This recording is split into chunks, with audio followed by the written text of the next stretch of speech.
Alan, here we are. This is a year of death, constant dying, and lots of death, which is a morbid way to talk about things. Luckily, the show hasn't started yet. Yeah, thank God. Do you want to put that flower on Watto's grave now that Watto is dead? Yeah, I mean, I'll put down this mystery box I've been twisting around and staring at with a magnifying glass, but I'll put the flower on his grave. Alan, it really is affecting you and your personality, and I think it's going to be a major part of your character arc. I can feel myself becoming more centrist the more focused I am on this mystery box. Okay. The mystery is, why can't both sides get along? Come on, the why mystery can't we is, have a what would beer? happen if a cop was actually a black lady and God? She got the egg. She got the life egg.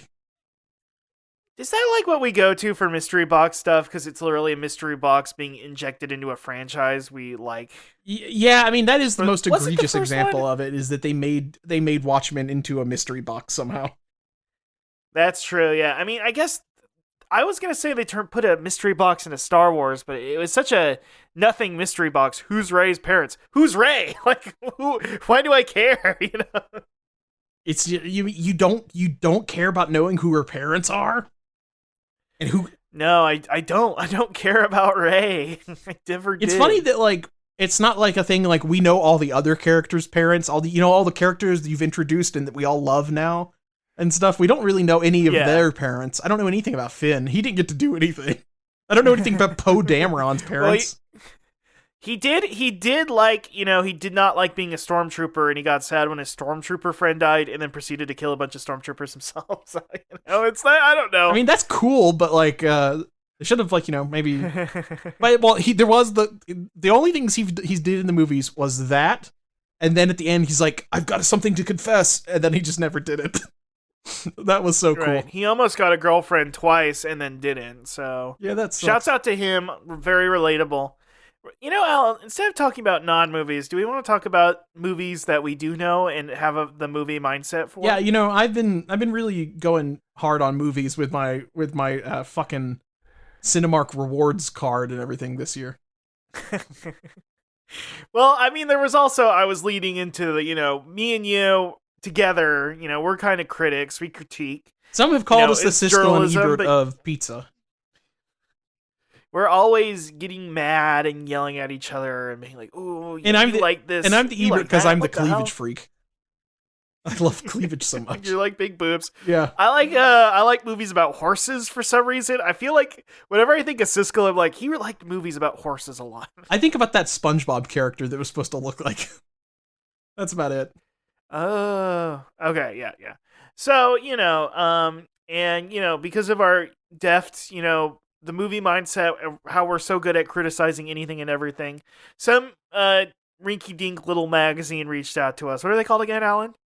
It's some sort of Sights and Sounds or something. What's going on? Yeah, and I'm sitting here like, I'm more of a plot and character kind of guy. Like, Sights and Sounds are always third to me because I have the script running in my head. I'm feeling the beats of the movie, but Sights and Sounds, some sort of kids magazine. They wanted to hear what our choices in this big movie poll about the best movies ever. And I've got. And yeah, they decided to let us each have 10, or was it 10 for the both of us? I can't remember.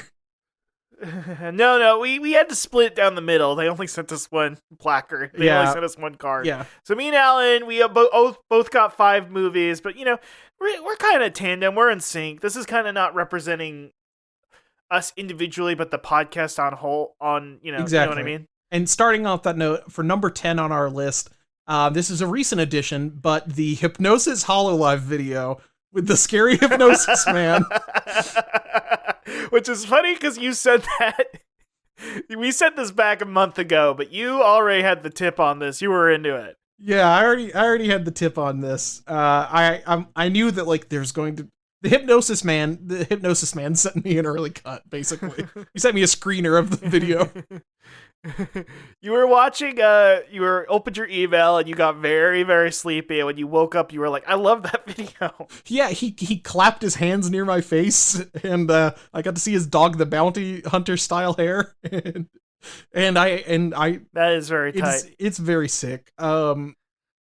It's very sick that they. Do you think they actually had him in the VR studio with the girls, or do you think he was like Skyping in and was like clapping through a screen at them? Because like I feel like that guy can't be like within like 100 feet of women. Like I don't know. It seems like it should be illegal for him to be near anybody. I tried to ask him questions, but I couldn't remember him. The last thing I remember, I was squawking like a damn chicken. Have you ever been hypnotized, Russ? No, I don't think I ever have. I wonder, because like there are still like, if you go to Vegas or whatever, you couldn't go see like a magician hypnotize you or something, right? Like that still happens. Right. Okay, let me look up hypnosis YouTube. Okay, let's see. Sissy hypno. What does that mean, Alan? I'll check this out later. I'll get into it. You know what we should start doing? We should become like we need to find somebody who's like a good Pokemon, like horny Pokemon artist, and to draw like a femboy hypno so that people are Googling sissy hypno and then they inadvertently getting hypnotized. Because the Pokemon named Hypno. First off, Alan, I'm pretty sure the people who would read like want a sissy hypno are very much already into sissy hypno. They were already into it. If you are Googling, I want sexy sissy hypno, you're probably on you have that running in the background. I mean, yes, I do, but I'm just saying it'd be good for the community. Alan. I just say it'd be good for the community. Your YouTube playlist. So some people put on Vocaloid. You are a good worker. You are very good. Anyway, I'm just doing that and then eating a fucking Impossible Whopper all day. Alan, can I get my first choice? So you chose Sissy Hypno as your choice. Okay. Mine is, this is a bit of a tricky one. But it kind of works out in my favor. I chose Space Jam: A New Legacy. Now, is it a particularly good movie? No, but I do get I get The Matrix in there. I get Mad Max Fury Road in there. I get Rick and Morty's in there. I get so many of my favorite IP and beloved characters onto the Sight and Sound list in just one fell swoop. It's a variety pack. Yeah. Yeah, exactly. Yeah, it's like. I mean, it's kind of a genius move if you ask me. Yeah, more movies need to just have characters from other movies in there to kind of show up in the background and say like, "Hey, it's me, I'm Batman."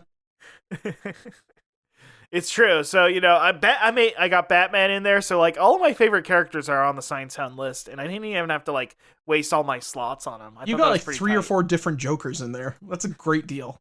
I did originally want to put the painting of the different Jokers playing poker with each other. Alas, I learned that they don't take paintings; they just take movies. Yeah, they're always talking about how film's such a visual medium, but they won't accept the Joker paintings, huh? Okay. Well, yeah, didn't I hear the phrase "every frame of painting"? The YouTube guy. Think about it. It's true. For number 8 on our list. That's right, it's Island of the Giant Insects. I forgot about the Island of the Giant Insects. Well, that hallway scene is one of the greatest scenes of all time. The scene of right. Well, I originally wanted to do A Bug's Life, and you were like, nope, the bugs ain't big enough. We need more bug for our bug, is what you Now, if at the end of A Bug's Life there was even tinier humans that showed up, that would be cool. If you think Kevin Spacey Hopper, proceeded to stomp a human. Oh man, you know what? For Kevin Spacey's next like Christmas threat video, he should do it in the voice of Hopper. He should be the grasshopper. You should pay Pixar. I don't really follow the Kevin Spacey situation. It's him and John Lasseter doing a Christmas video. John Lasseter animation. Whipped up Maya and made that for him. Yep. Oh man. And John Lasseter's Carsona's in there. It's great. But Island of the Giant Insects, a fun romp for all. 5 out of 5 bags of popcorn. A fun romp for bugs too. I think a bug could watch it. And enjoy bugs it. love it. Didn't a butterfly kill somebody? In that? Butterflies landed on guys and then stuck their proboscis in them and drained them of all their fluid. That's tight. I couldn't remember if I made that up in my head. No, that happened. That's one of those things where, like, if somebody said to you, like, yeah, watch this fucked up anime, a butterfly ate that guy. Like, did it? Or were you watching the wormy episode of SpongeBob? No, it was the Island of the Giant Insects. It's real. And then I retort like, "You think SpongeBob's an anime, dipshit? You fucking dumbass." It's not. Are you? Where was it animated at? You know? Yeah, I guess it did have some outsourcing to Korea, but most Western TV animation has a little. That's bit why of The Simpsons is also anime. If you ask me. oh, fuck off. Okay, my number. This is number 7. Number 7 would be Metal Gear Solid Peace Walker the movie, Yes. because a lot of times I found Peace Walker a little hard to play because it's so co-op oriented, and so this is really convenient if you want to play, Metal Gear Solid 5, but don't want to play all of Peace Walker. So Metal Gear Solid Peace Walker the movie on YouTube. Check it out. It's really convenient. Yep. It's a convenient movie. Yep. And for number 6 on the list, wait, we're at 6, right? Yeah, we're at 6. That was number 7. Yes. Okay. These aren't ranked, by the way. They're all equal. I think they're all bullet points. These on are the all list. equal, which is why number 6 on the list is the Metal Gear Solid 3 pachinko machine cutscenes. True. Yes. Thank you, Yes. Alan. Has somebody found a way to like edit those into like MGS3 so where I can like play the normal game's graphics, but when it gets to the cutscene, it's those. I would like that. Somebody should do that. Right. It's kind of like the Final Fantasy VII approach, where you're playing as little Popeye guys, and then They are really little Popeye guys, huh? yeah. Which actually transitions perfectly. Oh yeah, they're little Popeye guys, and then turn into the big CG guys. But I'm worried about all the CG guys, because for our number 5, I'm thinking Final Fantasy: The Spirits Within. Ooh. Final Fantasy: The Spirits Within. It's the first digital movie. I think they kept touting it as the first ever digital actress. Dr. Aki Ross. She wore a bikini, and I'm a digital thinker. My head's in the damn cloud. Elon, get that Neuralink in my head. Final Fantasy: The Spirits Within. Shouts out. Pour some fucking glue in my brain so I can meet this lady. I want to meet Dr. Aki Ross and see her in her beautiful 2006 CGI. She was on Video Game Vixens for real. Oh baby, I remember. Didn't you should be really into her because Roger Ebert was like horny for her. That's good. I mean, yeah, of course he was. What did he say about her? That was Roger funny? Ebert. It was 2001, not 2008. It was so ahead of the time. I thought it was 7 years in the future. I thought it came out the same time like the Xbox did. He gave it 4.5, or no, he gave it 3.5 out of 4 stars. That's pretty good. What did he say? He said, "I'm gonna type in sexy." No, maybe he didn't. Maybe I'm creating something here. Look, if he didn't say it, he thought it. We know that. That's just true. Oh, okay. Here's the line there. If Aki is not as real as a human actress, she is about as real as a playmate who has been retouched to a glossy perfection. So he's got, you know what I mean. He knows what's up. He knew what's up. Yeah. The guy got. It's funny that he hated video games, and they got killed by BioShock Infinite famously. Yeah. But Booker DeWitt he was like killed game him. respect.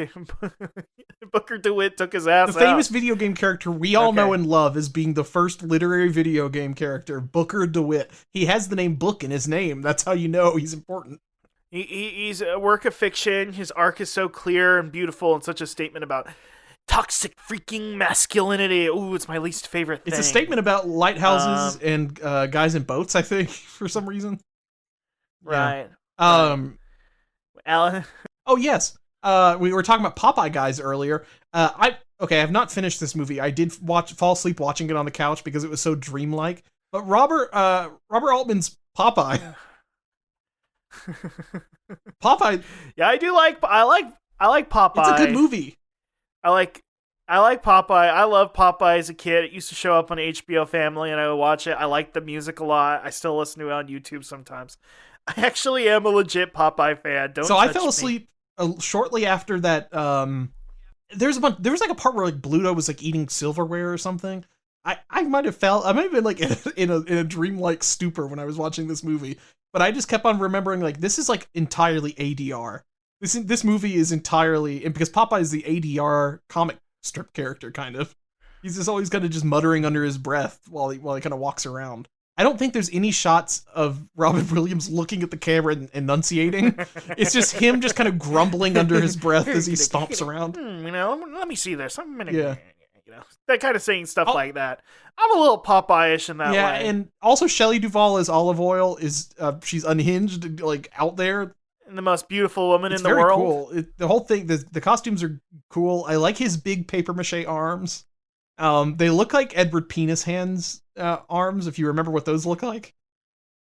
Yeah. And I always think about like the one scene where like they're on like that bar on the boat and they have to keep like running from side to side so it doesn't tip over. I really like that movie. Russ, you should go to Malta. I'm sweating here. You should go. I would go to Malta to visit the Popeye village. I would love to, Alan. I would love to. Listen, I'll get a wife, and we'll honeymoon in Popeye Village. See, I'm gonna move there, and they're gonna think I'm Bluto. That's the problem. My mom told me I look like Bluto. I now that I've grown out, my beard, I kind of do look like Bluto from the movie, and it's fucked up. We are kind of Blutos here. I'll be Pete, and you can be Bluto. This is a podcast of two bullies. I guess we are. One bully with a crotch zipper and one without. I don't know. I mean, I'm more of a Goofy movie Pete because he has like the sick RV with like a surround sound and like TV and he has a PlayStation in his RV. It is funny that it says a lot about you, Alan, because I would be the Goof Troop Pete because of our damn wife. See, I didn't watch the Goof Troop. You don't know anything about Peg. I know Pete. you've talked to me about Peg Pete all the time, but I've never seen her. In private, you're not supposed to say that on the podcast. Okay. I know Peg Pete. She's got Dee Dee from Rugrats hair. Hey, take that. I mean, back. that's a good thing. Is Dee Dee a MILF? I think she's a MILF. She's like a sexy. She's like a sexy dog version of Dee Dee from Rugrats. Dee Dee Pickles. Oh man, they always they are together. Kind of maybe the original e-girl and her podcaster boyfriend, her and Pete. It do be like that for real. So sick. When's she coming back? When's she coming to Kingdom Hearts? When is she coming to Kingdom Hearts? When is her and that dump truck backing up into Kingdom Hearts? There should be a Goofy movie part because that's the one thing. Like that seems like that's the one canon Goofy story that we all know and love is a Goofy movie, and that's like the quintessential Goofy, I think. You know what I mean? So like they need to like revisit that. Like we've seen Goofy as the Royal Guard guy, but what does Maxie, his boy, think about all these adventures with Donald and Sora? You know what I mean? Is he embarrassed that his dad's surfing around on a shield? I want to know. Also, I want to see Sora react to Powerline. It could happen. Listen here, I know it's technically Goofy movies under the whole Disney Toon banner and isn't a proper Disney film or whatever, but you know what? We like it. Okay? It's good. It's good. I'm there. I know there's an episode of Atlanta coming up that is entirely about a Goofy movie. They just did an entire episode about a Goofy movie, and I'm waiting for it with bated breath because I'm just like, ooh, I watched a Goofy movie this year. It's a good movie. I love that movie. He meets Bigfoot. It did not make our list. It's not important enough. Not important enough. The critics have already talked about a Goofy movie. That was on the previous Sight and Sound list, so it's not going to be on this decade. Yeah, exactly. Should I go on to my next 5, choice? right? It's kind of I want to. I was gonna say Jean Diamant, 23 Quai du Commerce, Tenny de Bruxelles. Is that the fucking French movie where it's black and white and the guy burns his toast or whatever? No. It's the white woman, and she's.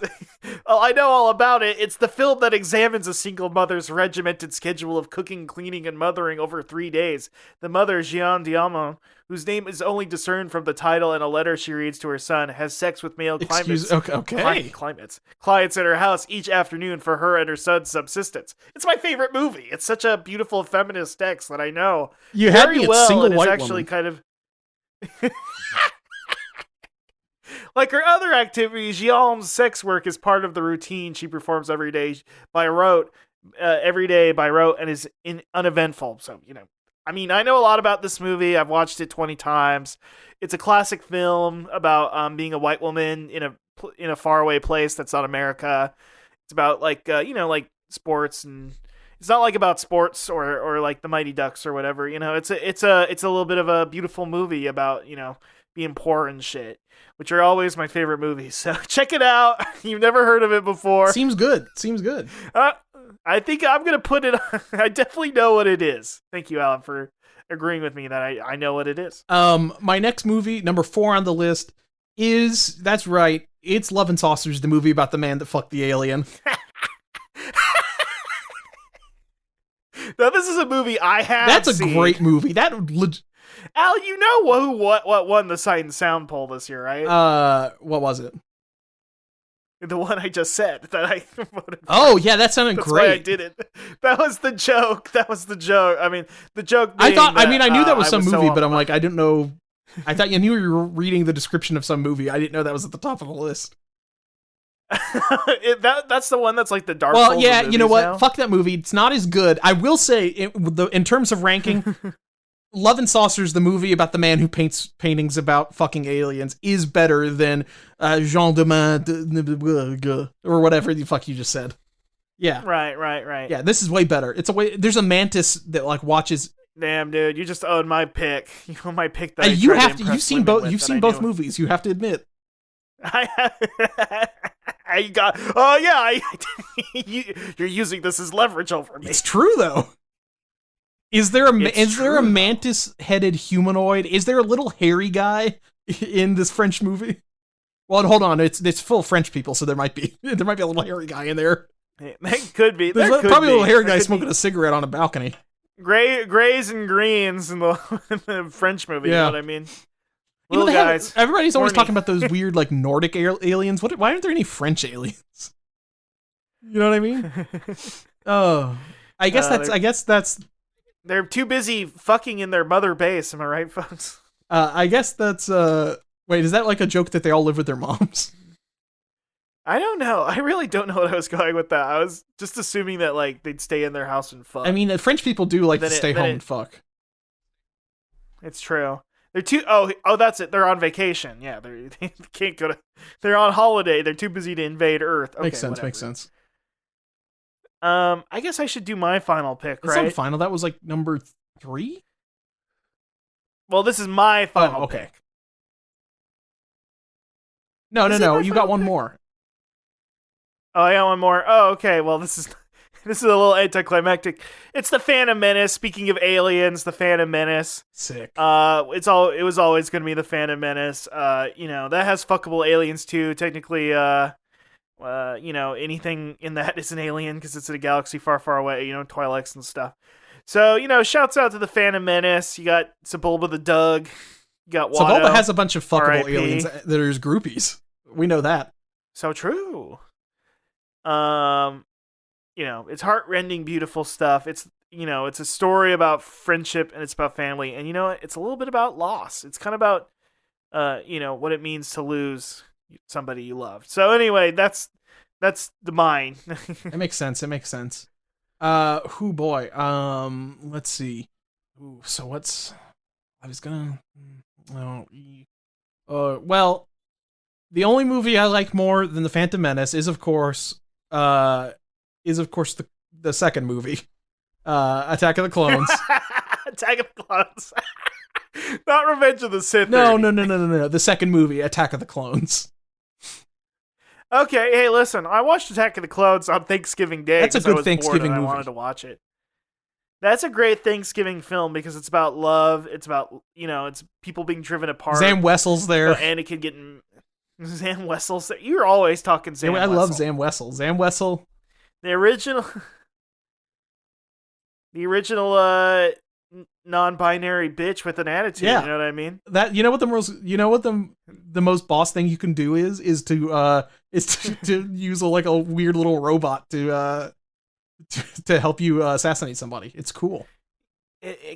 Having worms. We like on worms. Hand. It's always good to have. Yeah, always good to have worms on hand. My father once told me. Look, it's cool. We like to change shape and use droids. It's good.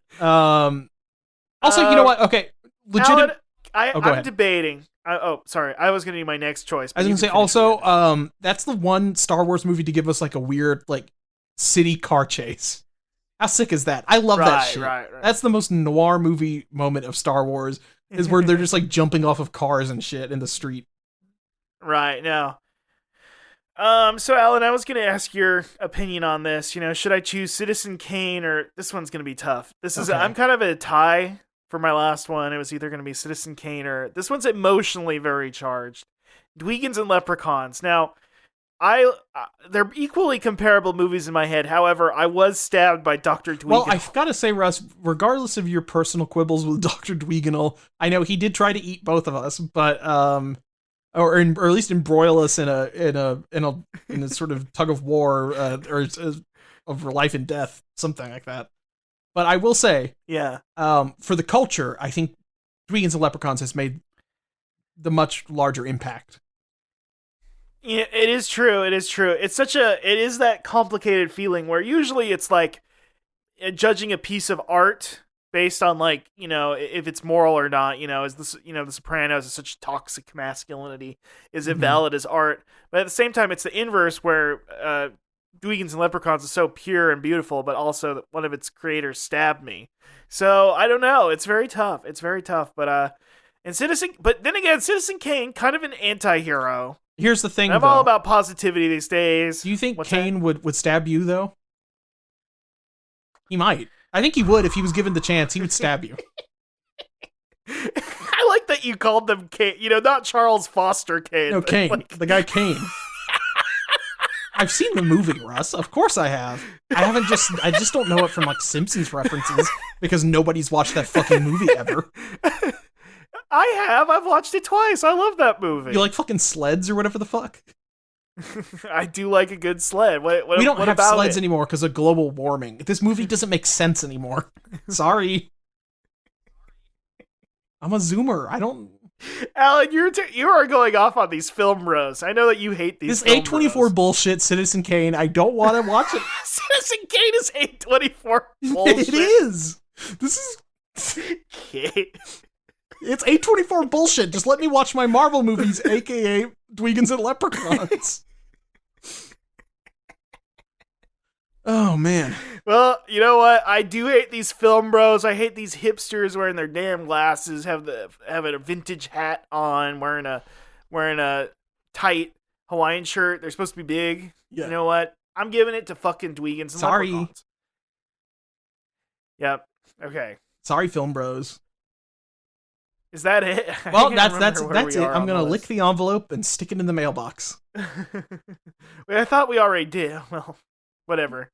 We might be late, but we tweeted this out or something. Maybe we did. Well, Russ, you lick any piece of mail that comes in, so it's been.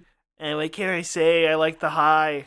You know, you heard that it's kind of like how they say like every dollar bill has like a tiny trace of like cocaine on it. You're trying to get that fentanyl off the mail. Because if you get tiny bits of it through the mail, then you'll be immune to it whenever you encounter it in the world, which we all do all the time. It's true, you know. I'm kind of training to be a police officer right now. That's kind of my new thing.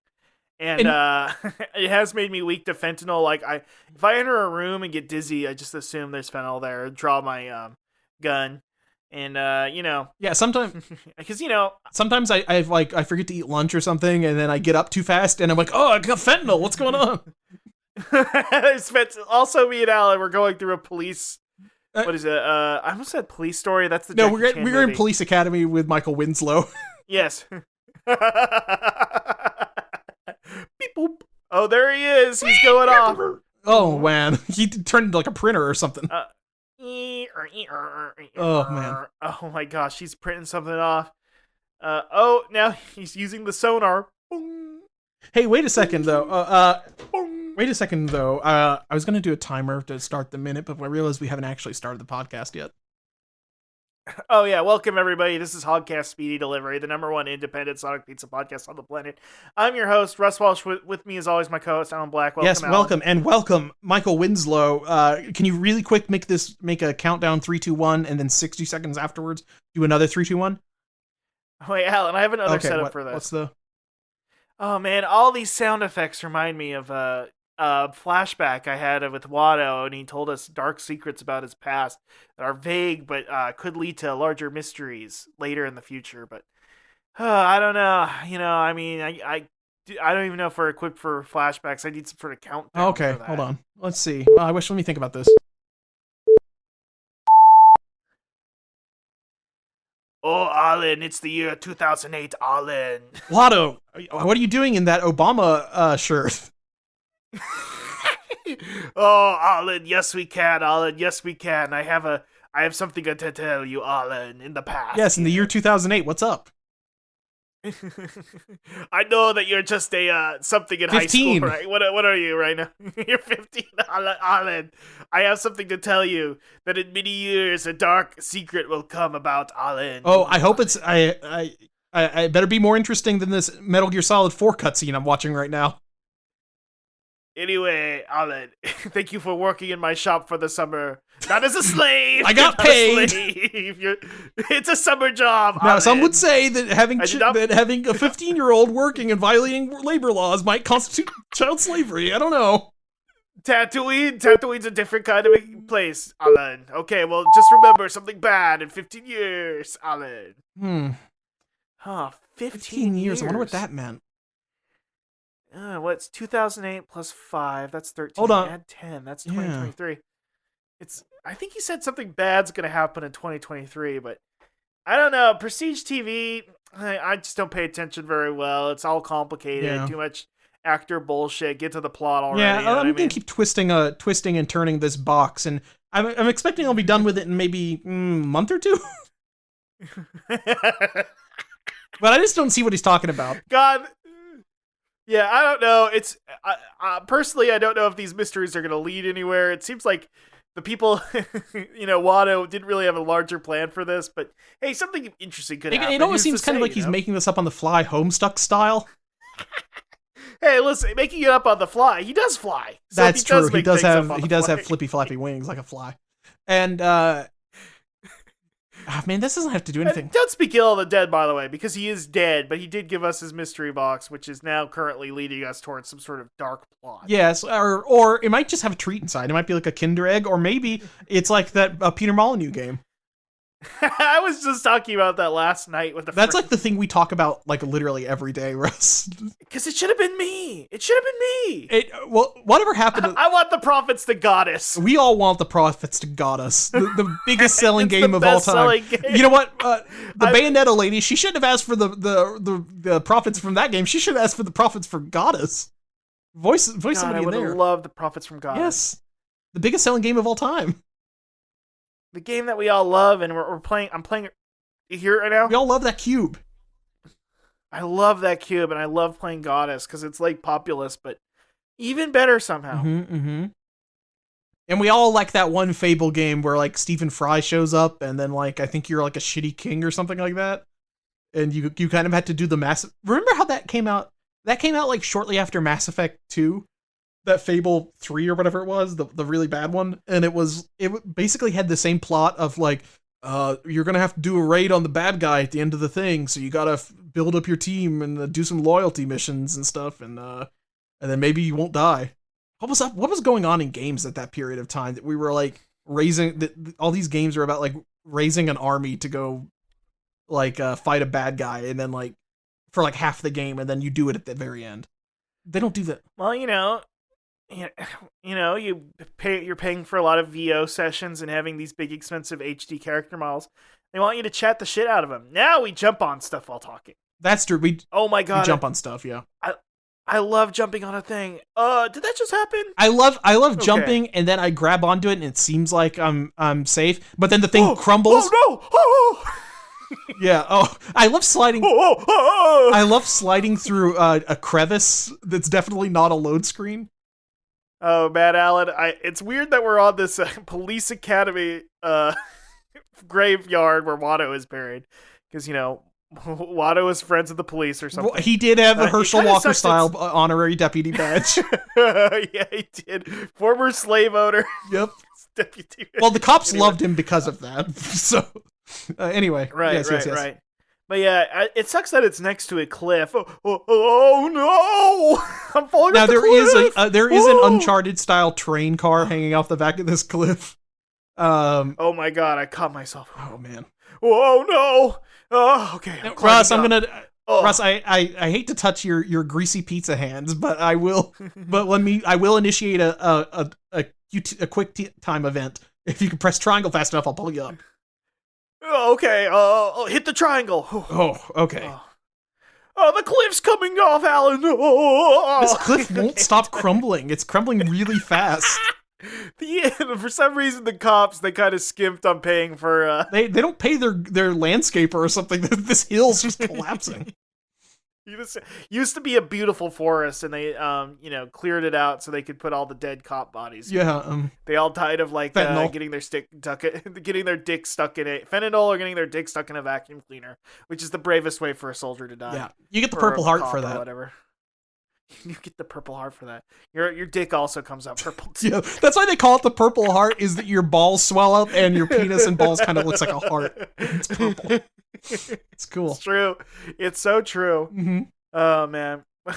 Anyway. Should we move on? Yeah. The only thing more delicious than bloated cop bodies, pizza pie. Hail Caesar.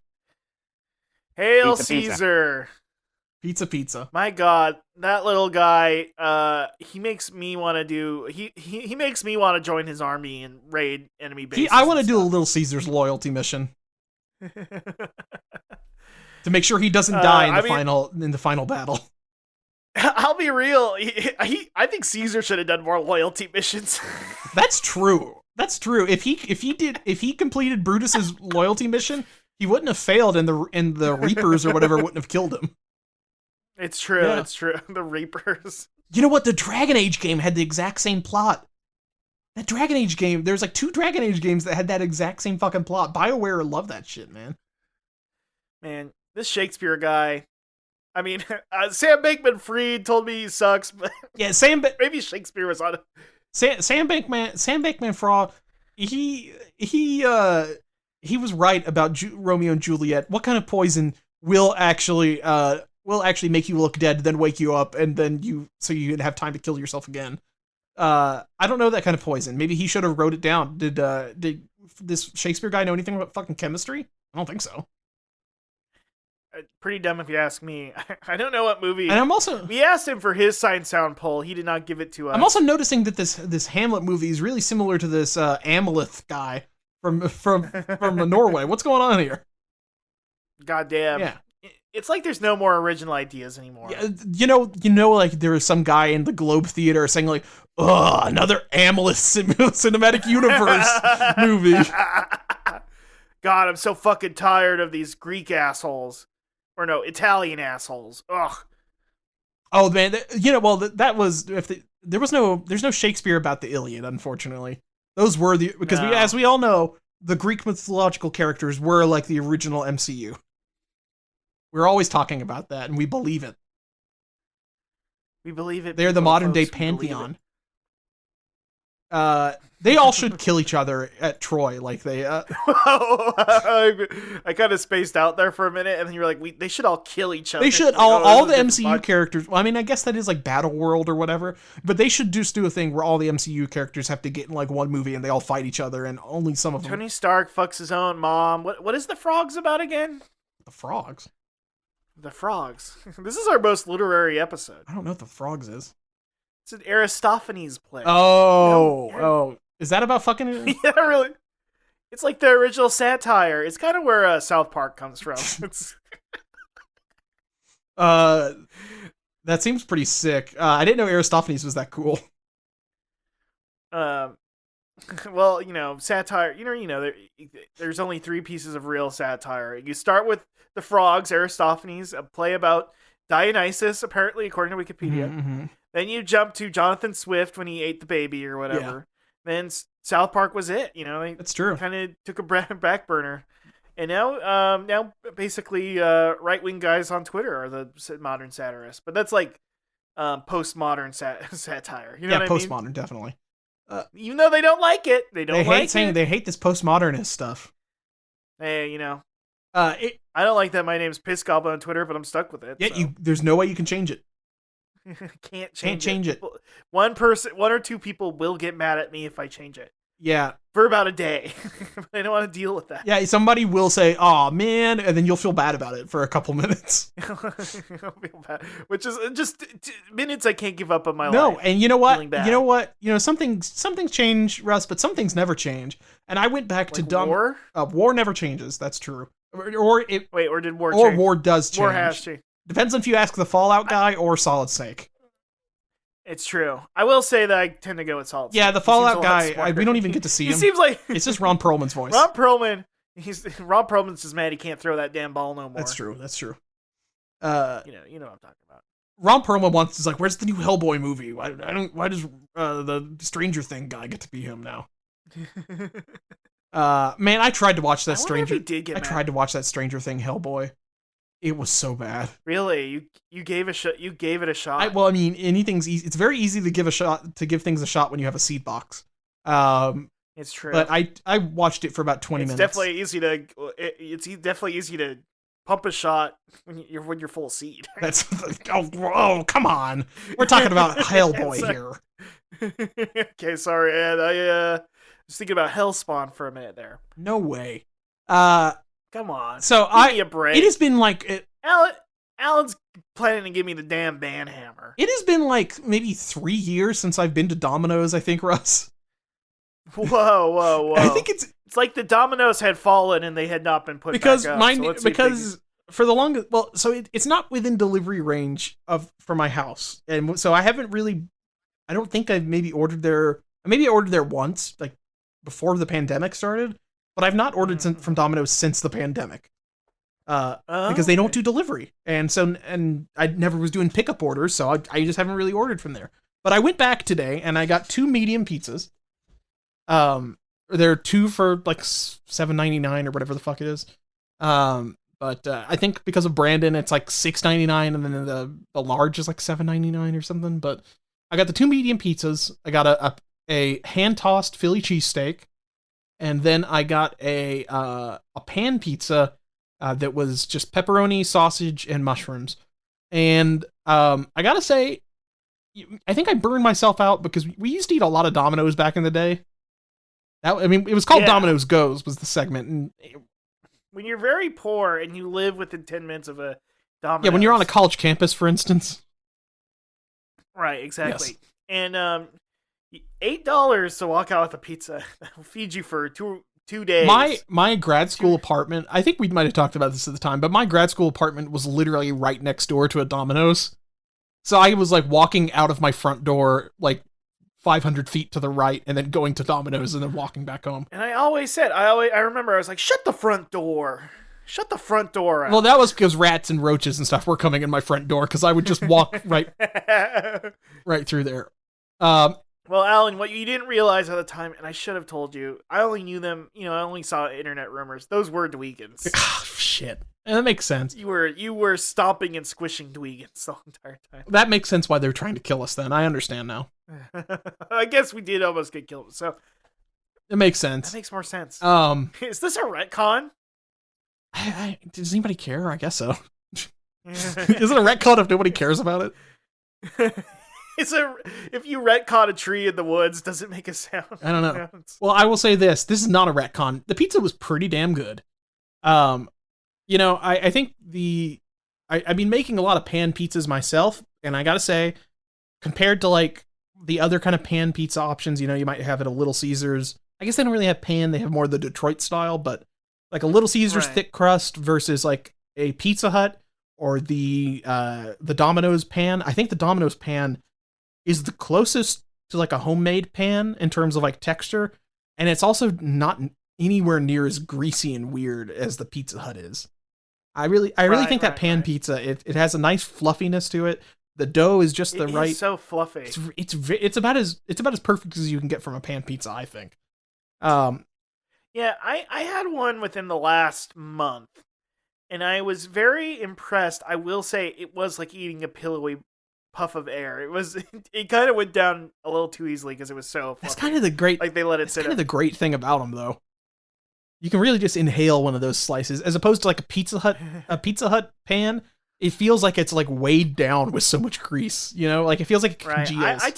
I took a good sniff. I took a good sniff, and it all went up my nose. You stuck your hand through this pizza like it was a cloud of mist. I was trying to lean against my counter because I was doing a phone call, you know, and then I realized my hand went right through the damn pizza. This is an illusionary pizza. The Philly cheesesteak, you know, I haven't had Philly cheesesteak in a long time. That was another thing I really kind of burned myself out on. I think the thing is because it's like my brother's favorite pizza, so anytime we ordered Domino's when I lived at home, we would get that, and I just kind of got sick of it. Right. It, you know, that 3 years absence really made a difference. I do think it's good. I got the hand tossed crust, and I think the hand tossed is fine. But it's starting to get, and I don't know if it was like, maybe I'm just don't really remember what it used to be like. It's not greasy like a Pizza Hut, like almost at all, but it does have like a very bready outer crust, and they put a lot of flour on it. It's like very powdery. Like you get a lot of, you eat this pizza, you're gonna have powder left all over your hands. So they're not doing flavor spray anymore. It's just like semolina flour or whatever the fuck. Huh. Which is fine. Like, I mean, that's a type of pizza, and it's okay. I'd rather have that than grease. You know what I mean? Right. But it was a little bit. It was enough to make me kind of like, I kind of wish I got 2 pan pizzas and just did the Philly cheesesteak on a pan. Mm-hmm. It's funny that you love the pan pizza, but you panned the hand tossed pizza. The hand tossed is fine. I kind of wish maybe I got like a Brooklyn style or maybe the thin crust or something. But you're always going about that Brooklyn style, baby. The Brooklyn style. Well, yeah. Well, just like the Transformers movie, I always spread love. It's the Brooklyn way. It's true. What Transformers? The new Transformers trailer had like Hypnotize in it. Oh, gotcha. Oh, not Hypnotize. It was Juicy. Sorry. We have such a movie mindset that we don't listen to music. We just listen to trailers in our car. That's true. We drive around and just think about, oh man, I love movies so much. I mean, I if I do want to really listen to music, I will just play the Suicide Squad movie because that is entirely just music videos. That is true. That's the most music that or Cruella, really. I mean, Cruella. Do we like it, by the way? Are we into? Do we like the Suicide Squad now anymore? I mean, we kind of liked it to begin with because we were talking about Enchantress just like the other episode, like the last episode. Oh man, I do. Well, it's not my fault they made Enchantress fucking sexy. What can I say? Look, it's not my fault they made somebody with dirty feet. How do you think I'm gonna respond? And why do they make her the villain? It's always they're always making the good guy the villain in these superhero movies. Oh, Killmonger, he's bad. Well, why? Because he's right about everything, you know. Why are they making Enchantress bad? Just because she has dirty bare feet that she stomps around the museum that they took over? Mm-hmm. Was it a museum? No, it was a museum. Honestly, she said let me broaden your horizons, and then she painted some stuff, and there was a party man was playing on a boombox. I don't know what reference. I'm making a reference to the scene where the Joker goes into the art museum in the Batman movie. Oh, gotcha. And was it Party Man? I just remember that last part of that movie. All of the sets were so dark, I didn't know where anybody was. It felt like black box theater, which makes it art. Can I go back and revise my my signed sound poll list? Can you take that letter and open it up? Yeah, I can do that. Do you want to add Batman? Do you want to add Batman to the list? Batman 1989? No, I was gonna say the Suicide Squad, the first one. Oh, that's even better. Okay, cool. And what are we gonna cut? Cut the French movie. I've never fucking watched in my life. Yeah, that shit sucks. Put the Suicide Squad on there instead. Suicide Squad it should be there. Yeah, so fuck that movie. I was wrong. I was a fucking idiot. I was a clout chaser. No longer. Anywho, should I review what I got, Alan? Yes, what'd you get? Oh, I never asked, did you get any sides, or was it just simply a pizza pie? No, I was thinking about getting sides, but what I actually did is I just went to Publix to get groceries beforehand. So my little dessert treat was some apple fritters that I got for cheaper at Publix. Ooh. I gotta say, the Publix bakery, the Publix deli and all that shit's very good. But you can get some like nice apple fritters. I got like 4 big old apple fritters for $4. It's like ooh mama, those are fresh. You got nice big chunks of apple. Damn, you could, if you go to Publix, you can even get some damn apples there. You don't even need the fritter part. You can do that too. They were really close to the apples, and I said, I don't want the real healthy shit. I want the shit with cinnamon. Okay, my bad. Gotcha. I also got an Italian sub from them, but I'm gonna save that and eat it later. Oh, gotcha. Okay. Oh, I did get one more thing. I have this is a preview. I noticed Publix started making their own hand-baked in-house calzones. Oh my god! It's like those little like clamshell reheatable calzone packages you see at like Walmart or something. Publix has their own version, but it's supposedly baked. Like it looks like it's like a actual baked pastry, like calzone. Okay, so because it looks. I think the one I saw at Walmart was just reusing the rotisserie chicken. Yeah, it kind of looks like that, but with putting a calzone in there instead. Yeah, I trust Publix. I trust Publix Deli and Bakery because they crank out some good shit. The subs I've talked about the subs. I don't know how many times, but the subs got the rubs, is what you're. The subs are cut above. They're good. They're good shit. They're cut so above that they have the freaking toothpick with the olive on the end on top of it. The one thing I think that they don't do on sub sandwiches anymore, and maybe delivery has ruined this, is we don't have enough toothpicks in our sandwiches. Did you like the swords? I love. I love it. I love a sandwich sword.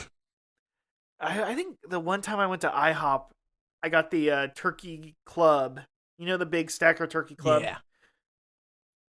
And that had a sword in it. I was like, this is the greatest restaurant on earth. This is the greatest restaurant on earth. I remember when I went for my birthday when it must have been like either like the end of middle school or like freshman year of high school. But we went to Ruby Tuesdays and there was some sort of like big like insane challenge burger on the menu. And I got it and it had an entire steak knife stabbed through the top of it. And it was like, it was meat like all the way up to the top of the knife, and I'm like, delicious. I love this. Yeah. I'm 12. I shouldn't be eating this much. If only that I could climb some sort of mountain of meat someday. That's my. That dream. Was like a meat mountain sized sandwich. You dreamed about that meat, and you said, "I want to go up that." It's a real shame that I'm always. Kate Bush is always talking about climbing up that hill. I'm talking about climbing up that meat mountain. Speaking of the Stranger Thing. Mm-hmm. Speaking of Stranger Things, what's this pizza you ate? So, your friend, okay, you know how recently on Twitter, if you've used this website Twitter that I use a little too much, I'm a little addicted. Hell site, you mean? Yeah, the freaking hell site, dude. More like Helon site because the freaking the Tesla dum-dum, he can't get his cars automated, but he can make his dumb behavior automated. Am I right, Alan? Ooh, I make the meatball or whatever. Oh my god, speaking of an Italian sub, this guy's a fucking submissive to all these right-wing creeps. Mm-hmm. But somebody who's never disappointed me in the way that Elon has. Charles Entertainment Cheese. And he's never disappointed you? Yeah. Never once ever disappointed in my life. He's always brought a smile to my face. He's always brought entertainment to me. Yeah, did I only, was I like 3 tickets short to get a real item and I had to get silly putty that you would squeeze in the tube and would fart. Yeah, it was kind of annoying. But you know what, Alan? Mm-hmm. He's still my friend, and all of them are my friends. Jasper T. Jowls, Helen Henny, Pasquale T. Pie Plate. Munch and his make-believe band, and when Chucky, my close friend, he's no clout chaser, but he reached out to me. He said, "Hey Russ, I heard you have a podcast. It's about a different rodent and pizza, and it's a little point of contention. It's kind of what happens in Hollywood. There's people grind each other's gears. When you have such opinionated, kind of larger than life characters, they're gonna clash. They're gonna clash, it's tough. It's so tough. And Chuck E. Cheese used to be Phineas of all people. And the Bowling for Soup guy. He used to be him too. It's true. And it's just the part of the art making process. But he reached out to me and he said, "Russ, man, I am bringing my Italian bread stuff, my own pizza pie, his flesh and marinara blood, because pizza has is red like blood. He messaged me and he says, Russ, I'm bringing this to the storefront and I want an exclusive review from Hogcast. And this wasn't Pasquale, it was Chuck. Chuck himself, me and Pasquale, we kind of have our thing. Well, Alan, okay, can you cut this from the podcast? Do you have some sort of back alley backdoor arrangement with Pasquale? Oh no, Pasquale's a Republican. Oh, that makes sense. Pasquale is a no wait. Is right? he lobbying? Is he lobbying for Hogcast coverage? Listen, I don't want to spread his views. Okay, listen, he has a lot of dark things. Plays the drums. He got kicked off Newsmax. He's been Q-pilled a little bit, but we don't, I mean, he's trying to get Chucky to play his new song, "The Storm Is Coming," and Chucky's like, "Please, we can't." He's like, Munch, play the "We Love the Cops," our law enforcement song. Oh man. Yeah, I one time said like the only BM I'm worried about is a bowel movement after eating all this pizza with you guys, and he was like, "What did you say about BLM?" Are you an Antifa super soldier? He's a little up his own ass, but they're trying to get him around. Okay, listen, mate, what was Pasquale T pie plate at January 6th? Maybe he saw the shaman and he thought it was one of the animatronic bands because he had the big furry hat on. The funniest part about the pizza thing, when I bought the Chuck E. Cheese pizza, okay, out of kayfabe for a minute. When I bought the pizza, as the guy looked at it funny, he said, "Yeah, I know this is a waste of money, but I'm buying it as a bit with a friend." And they were like, "Okay, I used to work at Chuck E. Cheese." We spit on the pizza. It's bad. And I had to contain my enthusiasm. I asked, "So did you were you there when the robots were still there?" And he looked at me like, "Robots?" It's like, "Oh no." This guy he thought you thought Five Nights at Freddy's was real. He's so used to Zoomers asking him that. No, that's the funny part about it. Now that I think about it, kids probably don't realize that Chuck E. Cheese had robots and probably have no clue what Five Nights at Freddy's. I think it's just like a sci-fi. It's like when they see the camera icon. Isn't it cool how like in our generation, like it was always like Citizen Kane or like Goodfellas parodies, and now people are like they're parodying our restaurants' robots. This game is like instead of being confused by the Goodfellas, people are getting confused by Five Nights at Freddy's. That's sick. Right. It's tight. It's sick. They haven't seen the Budweiser frogs. How insane is that? Well, they're advertising to kids, Alan. You can't do that. Anyway, join DraftKings. Yeah, get FanDuel. It's not like Joe Camel at all. This isn't going to end with cool. This isn't going to end with a FanDuel Las Vegas experience where you go like smoke hashish in like a tent somewhere. God, if there was an adult Chuck E. Cheese that was called Chuck E. Cheese Groove Blender, dude, if Joe Camel restaurants were a thing, which was exactly the same as Chuck E. Cheese but for adults, I guess that's what Dave and Buster's. Yeah, but you should be able to smoke in there. It would have been cool. Dude, that would have been such a dark day if there was a Joe Camel chain of adult style Chuck E. Cheeses, and then the day smoking got banned, it went out of business in like 2 months. This is a good short story to write about. Dude, I'm gonna write a Man in the High Castle style sci-fi alternate history about a Joe Camel themed Chuck E. Cheese restaurant. Joe Camel should have had a themed restaurant. What was going on? This is a good book. This could win like a Pulitzer. So Russ, I want to ask you something about Joe Camel. The pizza. Oh, I was going to ask you something about Joe Camel, but we should talk about pizza. Anyway, you can ask me about Joe Camel first, but I did have Chuck E. Cheese. So okay, so we all know, especially from that episode of Podcast The Ride about Joe Camel and his face kind of looking like a penis and balls. Right. But do you remember there being like a thing, and maybe this got Mandela affected, but the original Camel logo, like the shading of its fur, like standing on one of his legs, it kind of looked like the silhouette of a guy with his dick out. No, I don't. I'm trying to find this, but maybe Camel cigarettes 50s packaging. Oh, I see it. Okay, I see it. I think it's just like a human brain thing, but and maybe it was just like maybe they changed the logo to make it look less like this. I think it might have just been like a weird pattern recognition thingy, but look at the left leg here and tell me that doesn't look like a guy with his arm on his hip and like holding his dick with his other hand.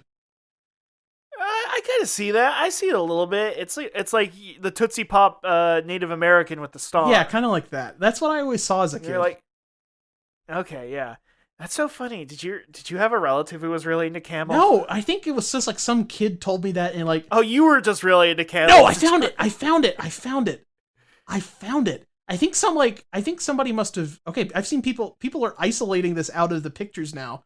This must have been like some sort of weird subliminal like Christian thing that like somebody heard at church and then they told to me. Oh, okay, like a chick track, yeah, because right? it was. I mean, there's a. God, do you ever wish that chick tracks were still going? Like Chick was still alive. I think they're still making those. Already had to say about.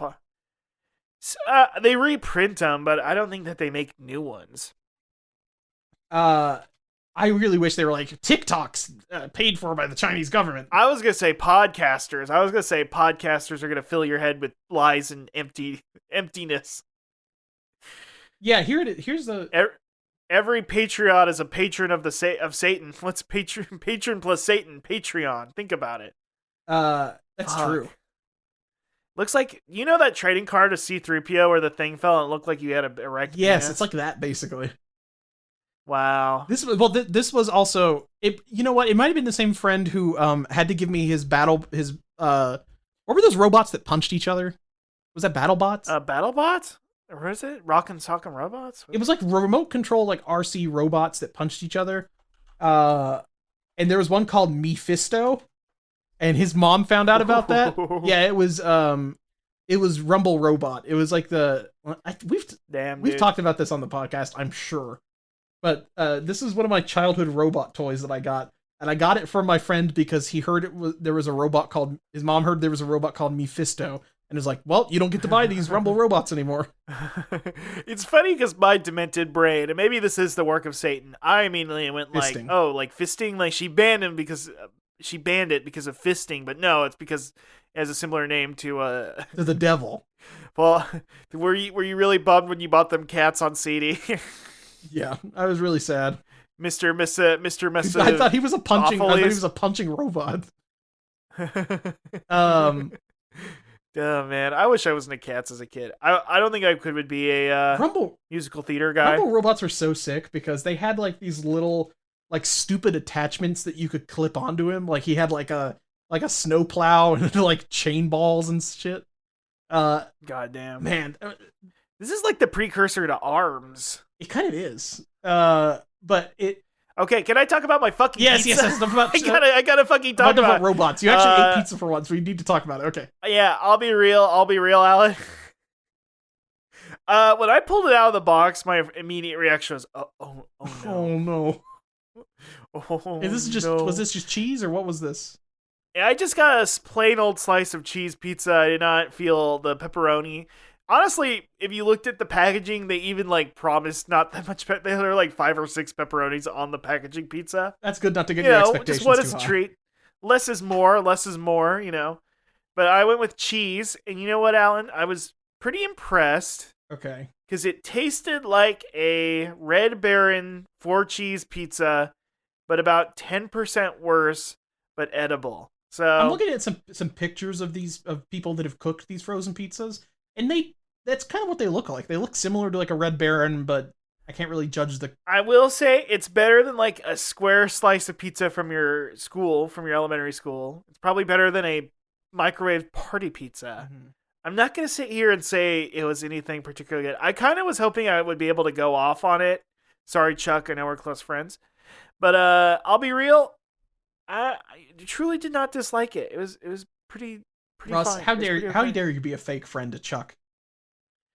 Listen, we're all clout chasers out in Hollywood, baby. He's got fucking entertainment in his name. That's true. We're all counting on his downfall. Listen, Chuck, he's had some low moments and he's been saying some stuff, and Chuck is a try guy. My thought was immediately like, is there another celebrity I can pretend Chuck turned into? But he did turn into a try guy. We know that. Okay. I like that you went a different route than mine. You were going to say you were going to go Kanye. I know you were going to.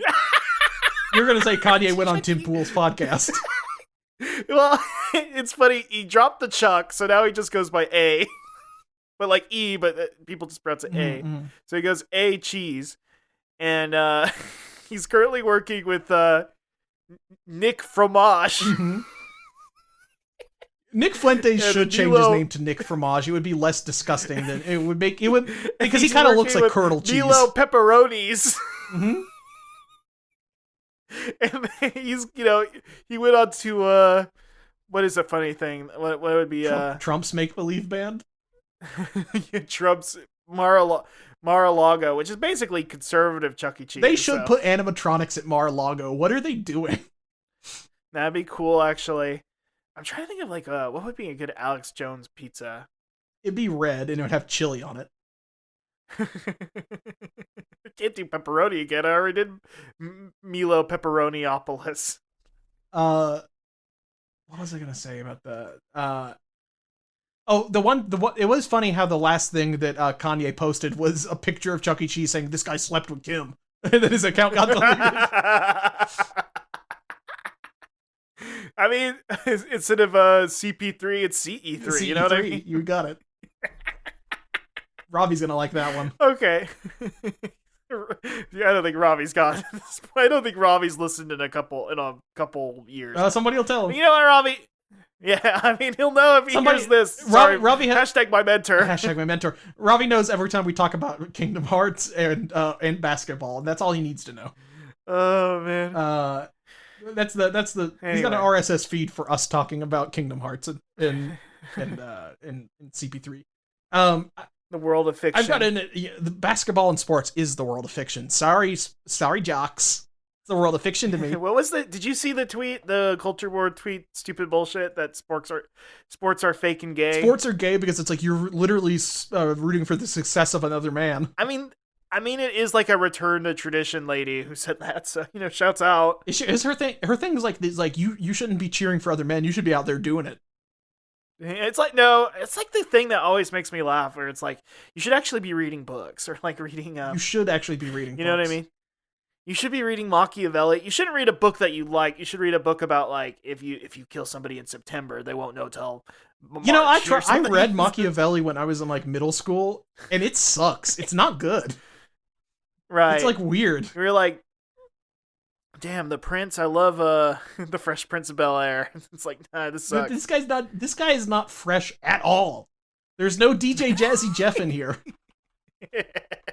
It is kind of, I read that, and then I also read Dante's Inferno around the same time, and those are just books from guys that were, like, mad at people. It was just, like, guys posting. You just don't like Italians. I just get the feeling you don't like Italians. I like Dante's Inferno, but I was just kind of this guy bitching about guys he doesn't like. Now, Alan, did you see, are you talking about the book or the video game? Well, I wish the video game was a bunch of stuff about, like the Pope, or, like, people in Italian politics that he didn't like. But the video game was visceral and good, actually. Oh, here it is. Sports is fake and gay. It's just weak men using stronger men as a proxy for the manhood and masculinity of the lack. It is a proxy board. It is truly the most disgustingly NPC opium of the masses shit. So playing a video game is actually really big-brained and smart, because she uses the term NPC. Mm-hmm, mm-hmm. You know what I mean? She uses the term NPC. So video game. You shouldn't actually. You should stop pretending to be Master Chief. You should go crush a grunt skull. What are you doing? You should go to Requiem, the planet the Didact is on. Mm-hmm. You need to go find the Didact. Yeah, Alan? You need to go do Silent Cartographer or whatever the fuck. Where's the Arbiter at? I will say the Arbiter is the pinnacle of masculinity. That's just that's undeniable. I remember when I was a kid and I was watching Red vs. Blue with my brother, they pointed out how big the Arbiter's dick is. It's true. He's at the highest T levels. And ever since then, it's... he has space tea. Yeah, the Sangheli, they have so much tea, you don't even know what to do with it. You would overdose on that tea. It's true. It's true. I've got some disruptive technology startup. It has entered the market, Russ. It is called Red Carpet Foods, or Red Carpet Mobile Distribution Center, TM. This is a weird thing. This started when two entrepreneurs, best friends, and foodies begin scratching their heads, wondering, why can't we get some of that great pizza from Chicago delivered to our doors? Alan, I can't help it. Every time you read one of these fucking tech startup stupid bullshit profiles, these people are psychos. What are they doing? They're psycho. What are they doing? They just are sitting around. Oh God, woe is me. I can't get a fucking pizza. They're like the people from you know how like in infomercials there's like a guy with like bowls falling all out of his cabinets. I don't even want to do this news story because it's just the same bullshit every time. Oh, I can't get a good pizza around here. It's the most popular food on fucking earth. But let me tell you what this is, Russ.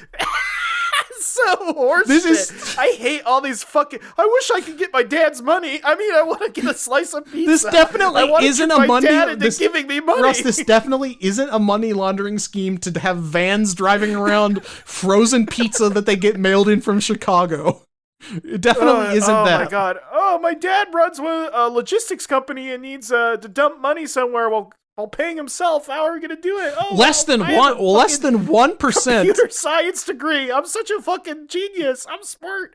Oh, I hate using these a variety of different variables from food quality to notoriety. This is gonna turn me into if this doesn't turn you into a Maoist. Like you just like I want to drive these people from their homes into the Russ, I just want you to listen to this fucking. No, I don't want to hear it. I'm tired of these guys. They're gonna make me download 50 more megs onto my phone of like the worst, ugliest app that doesn't fucking work. It doesn't remember my login half the time. I hate this. These isn't guys. definitely. This definitely isn't Goldbelly, but worse. Using a variety of different variables from food quality to taste to notoriety, every pizzeria on the red carpet platform is individually curated by a company's team of trusted pizza fanatics, with less than 1% of all pizzerias being... I'm a pizza fanatic. I know so much about it. I'm the pizza expert. They didn't hire us, though, so they fucked up.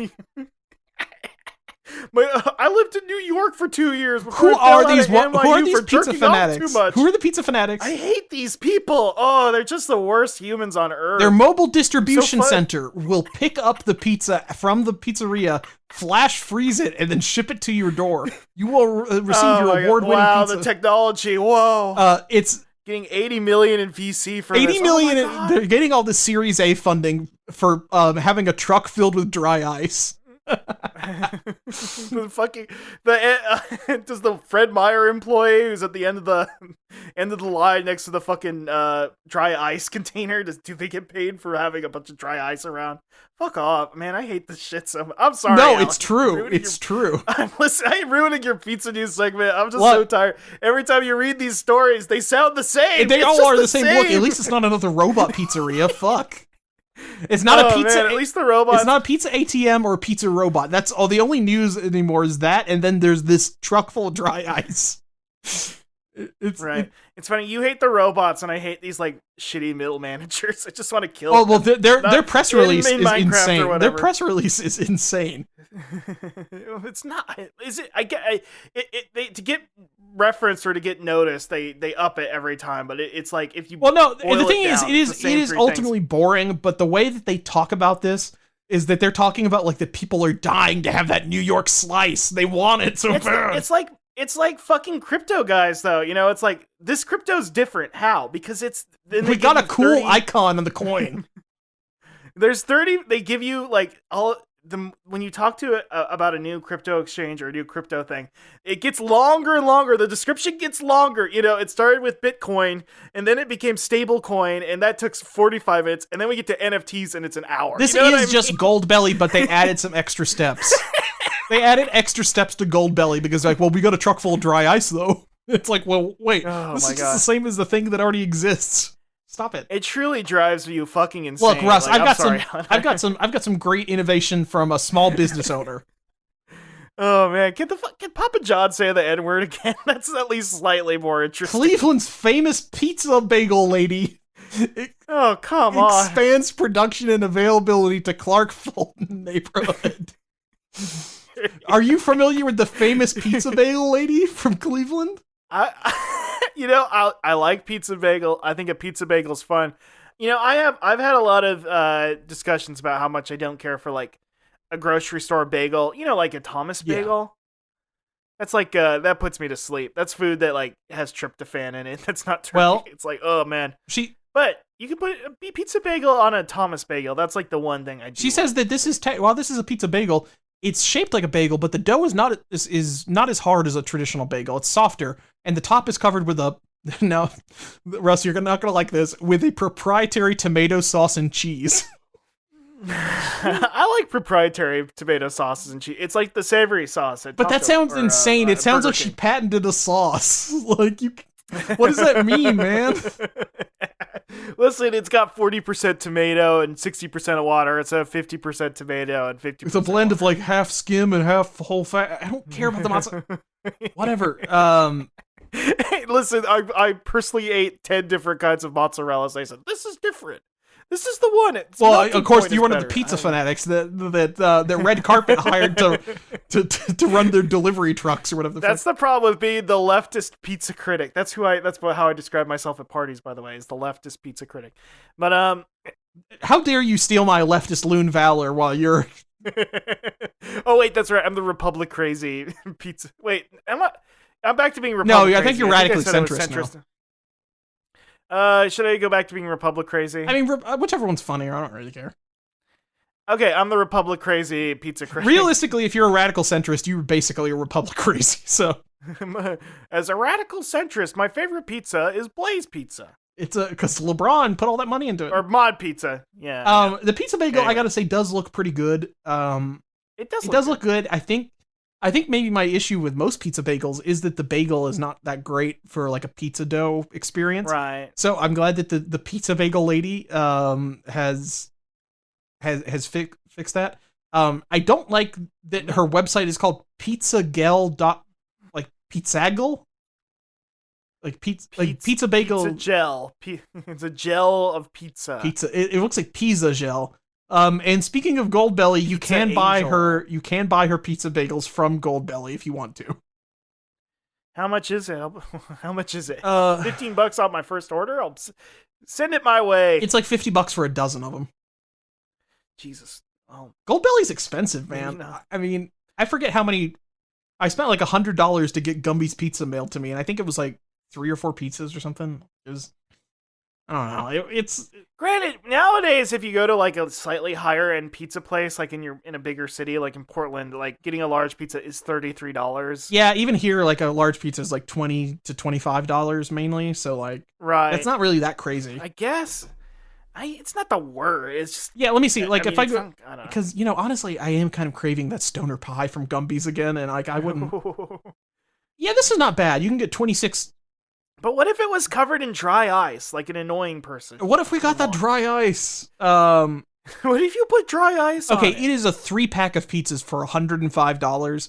So that is like $30 for a pizza. But if you have a Gumby's craving, that's all. That's the only thing it's going to do. I got you. And you can add 6 pepperoni rolls for $20. That's a little bit much, but oh my. Gumby's is pretty nice. Much respect to the pizza bagel lady. These look pretty good.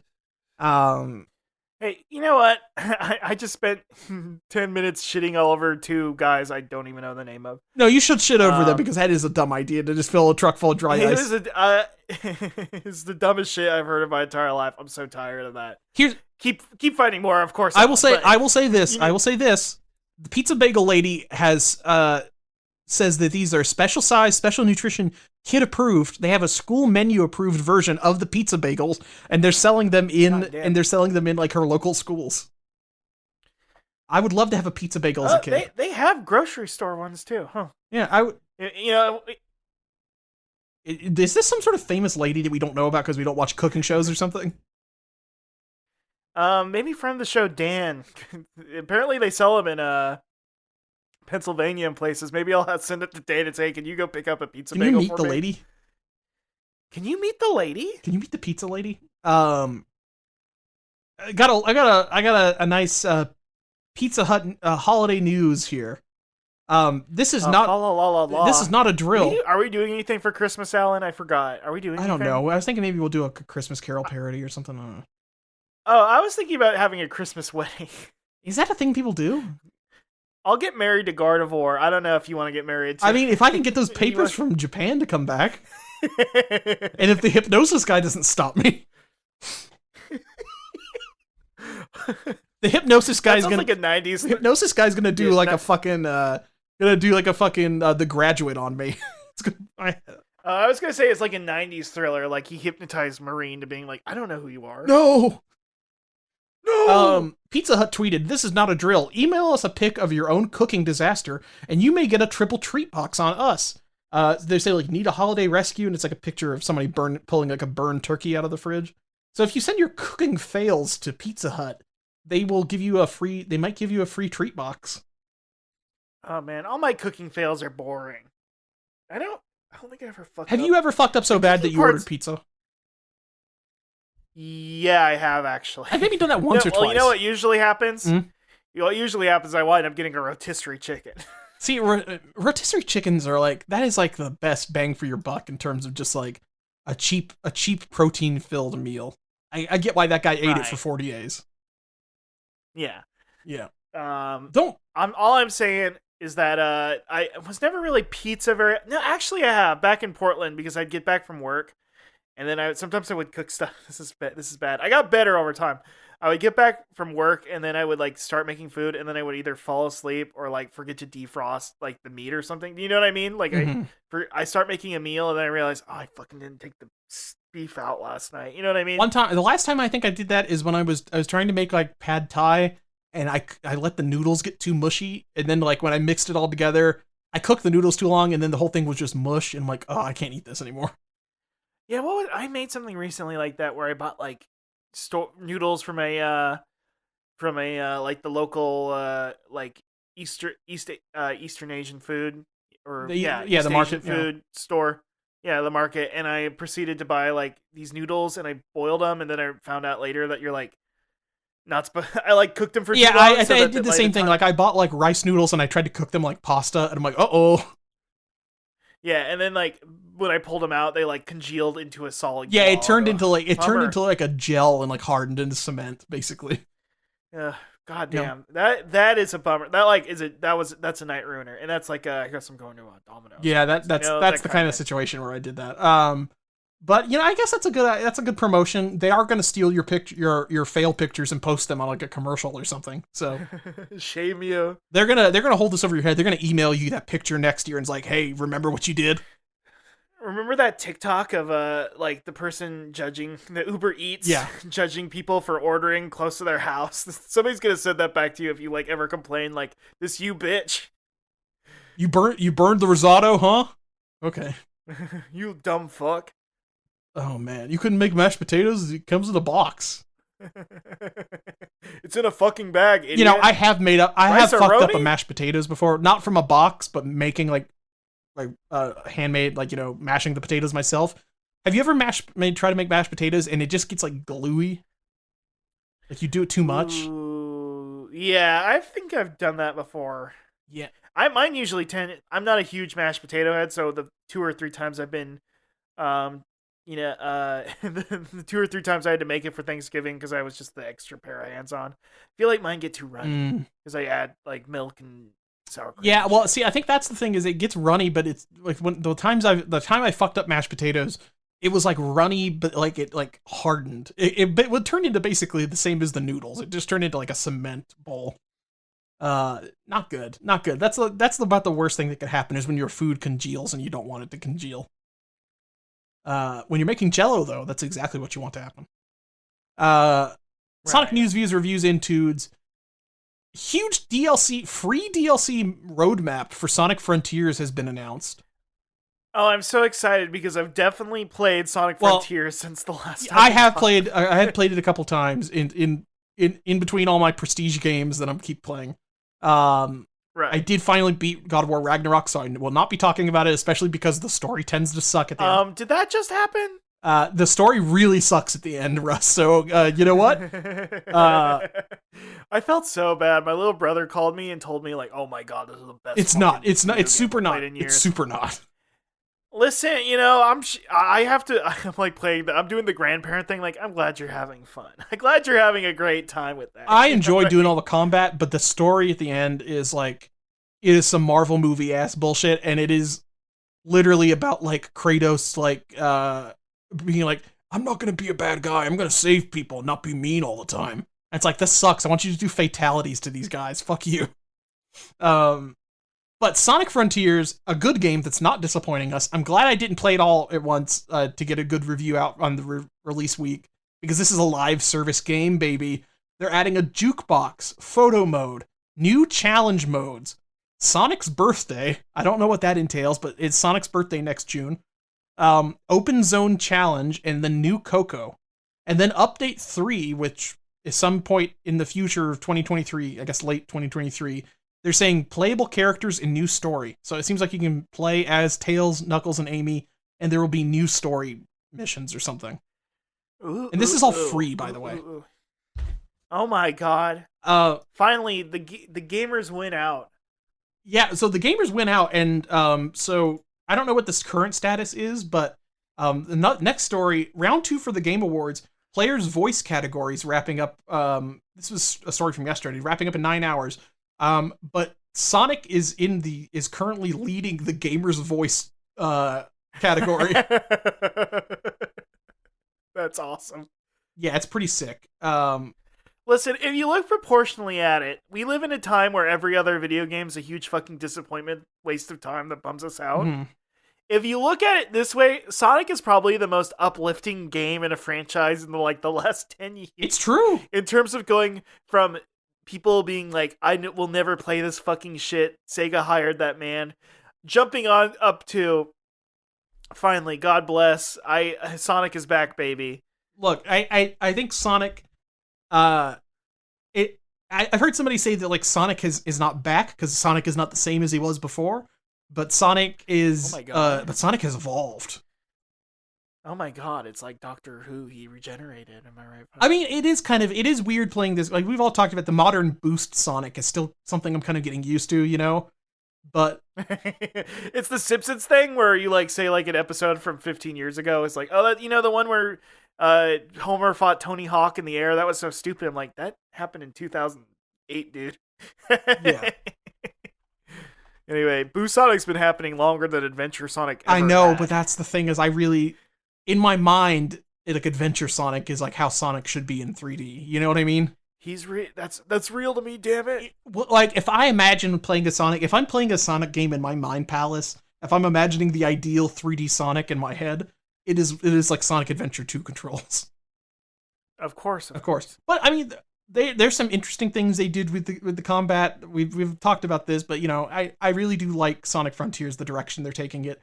And more than anything, I like it as like if they are just gonna kind of do like a Breath of the Wild style, like they'll do like one of these every 5 years or so, and they just like dump a bunch of DLC and content into it. Hey, it's not bad. There's a lot worse things they could be doing. They could be doing more Sonic Forces, and we don't want that. So we did not want that anymore. Yeah, would I prefer this to like a Sonic Mania? Absolutely not. But if you're gonna get a 3D Sonic, this is pretty good. And Ian Flynn's writing it, and it's like, hey, have him write most of the stuff now, please. I agree. Listen, I like when Sonic says, "Remember Tails when you saved Station Square?" Yes. There's something in my head that feels very good. That really, like, if there was a flashback in this, and maybe there's a flashback in this game that shows like the photo of Sonic and Shadow on the president's desk. Like, if there's that, then I'll know, like, Ian Flynn, you're like on the same wavelength as me. You get it. You know what I care about. That's a real head. That's what we call real head behavior. That's real head behavior. Speaking of real head behavior, some heroes have dumped the Korone Japanese only DLC. I'm doing the Metal Gear Solid 3 salute as we speak. Please. Yeah, they've dumped this, and so you can mod it into your PC copy of Sonic Frontiers. I wish I wasn't playing on my PlayStation, I guess, because I could be seeing all these great heads, the little listener heads dancing around. Also, it would make hunting for Cocos a lot easier, because Cocos kind of blend in with the environment because they're like little rocky moss guys. And if they were little listener guys, I would be able to see them a lot better and collect them better. But I was at the my local nerd shop around here, Alan, and they did have the big Korone for $260. And woof, like, yeah, because she's a dog.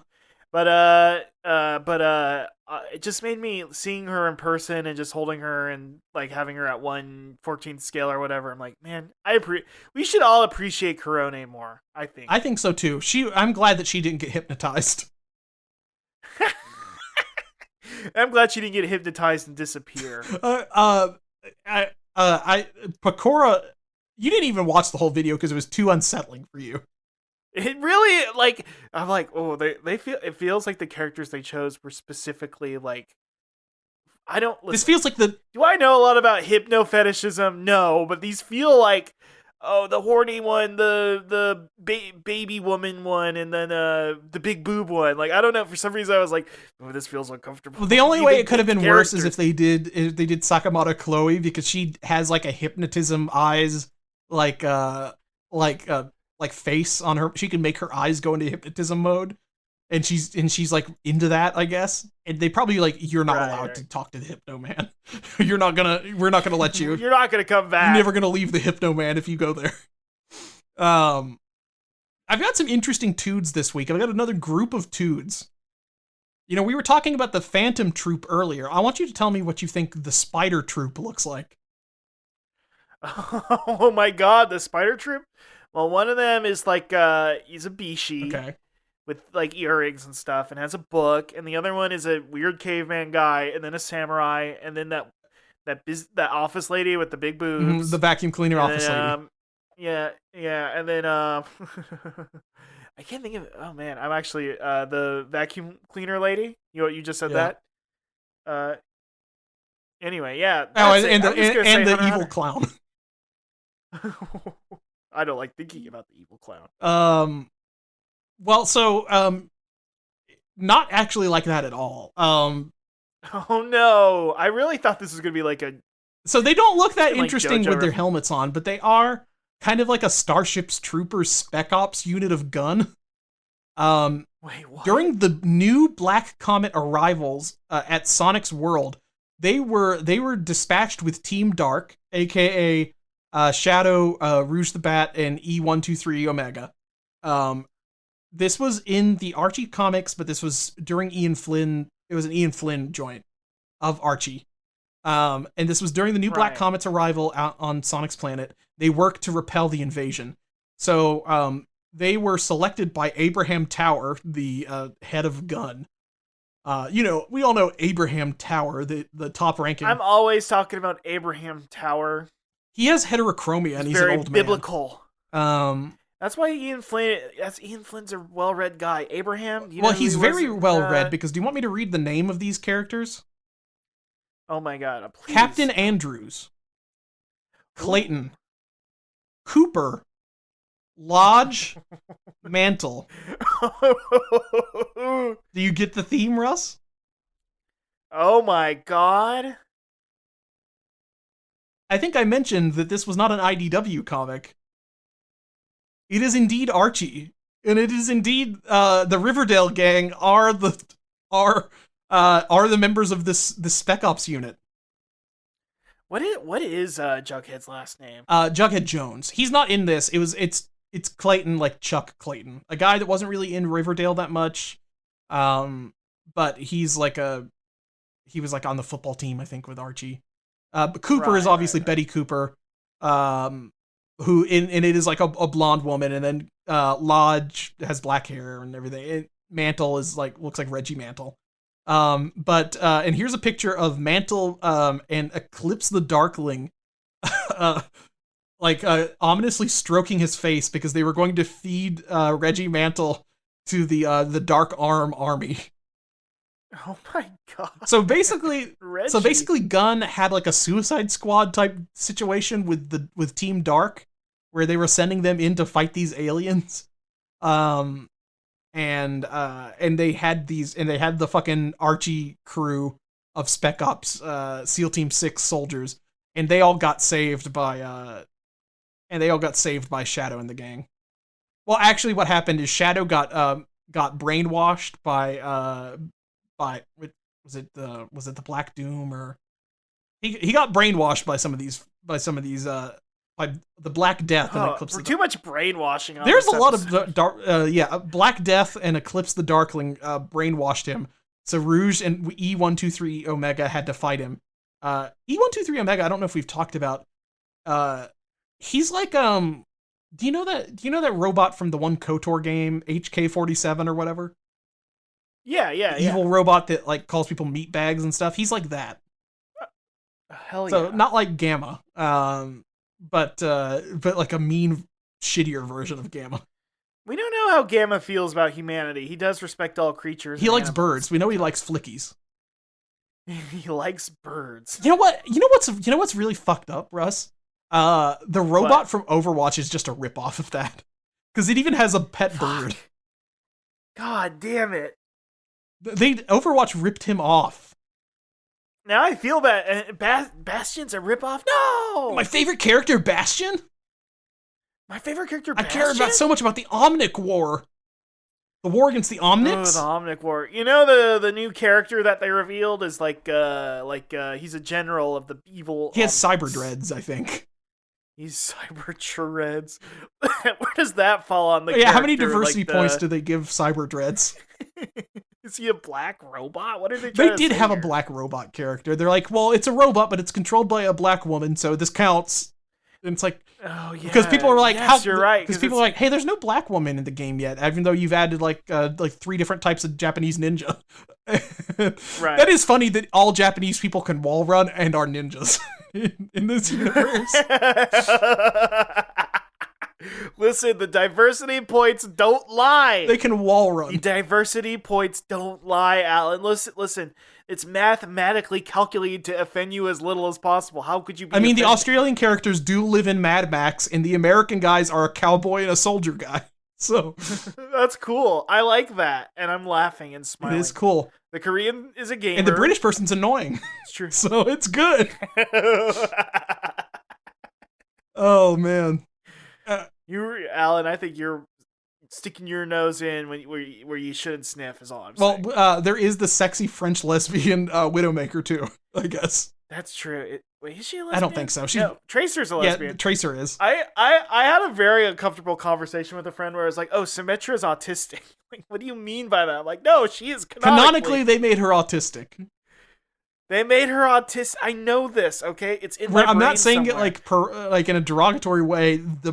Jeff Blizzard said that she is. Screaming it at like the mall. Symmetra's autistic. It's like, no, I don't mean it like. No, you are making people write this on your Starbucks cups. That's true. Yeah. Sort of happy The holidays Spider or Troops, whatever. by the way, the Spider Troops name comes from Sonic Adventure 2, specifically the B3X Hotshot boss, which is described as belonging to a spider troop. Oh my god. Isn't that insane? Mr. Flynn, thank you. I'm Again, saluting again. Again, Big Ian boss Flynn style. is he gets it. My man gets it. That's so funny. It's just grabbing like weird minutia from like descriptions of shit of like in Sonic Adventure 2. I love that like it's the whole Star Wars thing where it's like there's books about Finger and Dan and the modal nodes and shit because there's like every second of the movie, every frame has now been mined for content. Every frame of painting. Every frame of painting. And then Ian Flynn's the same way, but for Sonic the Hedgehog. He's gonna like write a political thriller about the president that has Sonic and Shadow on his desk. That's cool, actually. Yeah. Oh man. I would read that.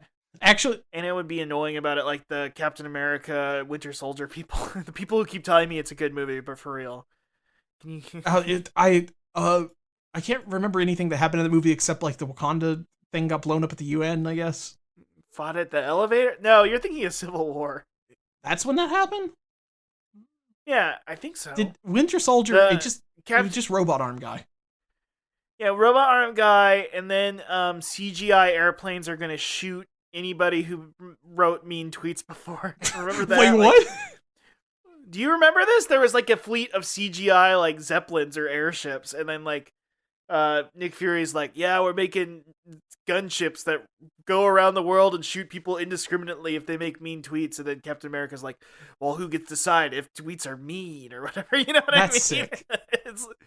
What I don't remember. It was like people who were like counter government or whatever, and then it was Hail Hydra, and it was going to be taken over by Hydra. Which is, it's always funny when it's like, the government is secretly fascist. Captain America, I'm sorry to tell you, the government is secretly It's not every bad thing we did before that was out in the open, but now it's Hydra. There's actually look, Hydra. Everything bad that America did was after Operation Paperclip. It was afterwards. It's true. We didn't inspire them to do these things in the first place or anything like that. Definitely not. We aren't a country built on a lie or whatever. We're not built on like 3 or 4 different genocides. It didn't happen. Hey, listen here. I'm Captain America. You know, I'm a tough kid from Brooklyn. You know what I mean? Captain America's so cool. I love the Marvel. I love the Marvel movies now that first of all, I've got Mexican Wakanda and our. Do you know what the best part of Mexican Wakanda is? Did you call your mom? Mom. Everybody in my family's like, I guess we should go see this movie now. Like, hear that there's like a Mexican Black Panther? It's the fucking trap. You got fucking trapped. They got us with the Respeto. They fucking do. They've got you in their fucking hands. They got us with the Respeto. They did it. Dude, Feige was in a meeting and he was like, okay, we gotta think, like just throwing things out there. Okay, grief. Mexico, Wakanda. Do you want to know what the funniest thing about this is the salute they do to Namor is so the new Wakandan salute, but for the Mexican Wakanda salute. Here's what it is. It's doing a Kamehameha. People paid money for this and had to pretend it was important. This is important. Oh, they didn't though. This is so weird. Maybe I've gotten so good at muting things or not following dumb people or like having to hear about this stuff ever in my life. I was mentally prepared to check out a Twitter for a while and just, you know what I mean? Yeah. Like, because I'm like, I don't need to hear about how I'm an asshole for not going to see the movie. I got more for that new Disney movie I don't remember the name of. The one with the magic, the Willow. Is that a movie or TV show?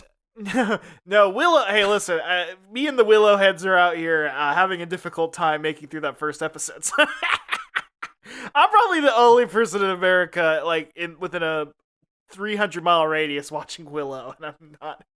And I'm like, I get it. So that is. I do got to shout out the CIA and all the focus groups that really nailed this. They knew that we wanted to do the Dragon Ball pose. They knew that is our salute already. They did it.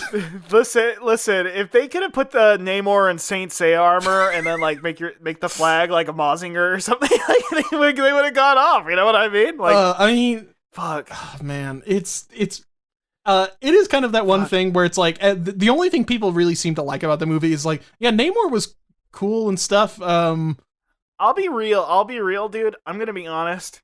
We talk shit about like, oh, these Marvel movies suck. They're boring. They look like shit. The CG sucks now. They're rushed and boring, and there's too much of it. There's still smart people there. There's smart people on the inside. They're making the decision. They know, like the focus group people. They get it. Like they get it.